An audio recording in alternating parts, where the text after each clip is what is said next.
இங்கே பாருங்கள், எங்கள் வீட்டில் ரோசி பாப்பா குட்டி போட்டிருக்காங்க. அது வயிற்று மேலே கல் அடிச்சிட்டாங்க. நல்லா இருந்தது. அது இன்னும் குட்டி போடுறதுக்கு நாள் இருக்குது. ஆனால் வயிற்று மேலே கல் போட்டுட்டாங்க அன்றைக்கி. இவ்வளோ பெரிய கருங்கல்.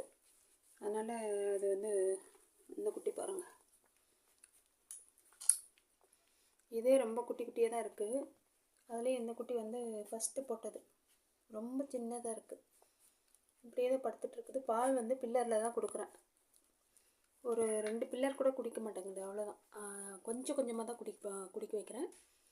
ஒரு 3/4 மணி நேரம் 1/2 மணி நேரத்துக்கு ஒரு முறை கொஞ்சம் கொஞ்சமாக. அது குடிச்சிட்டு இப்படியே தான் படுத்தே தான் இருக்குது. ஆக்டிவாக தான் இருந்துச்சு. இப்போ கொஞ்சம் கொஞ்சம் குறைஞ்சிட்டு வருது. உங்கள் அம்மா பாருங்கள்,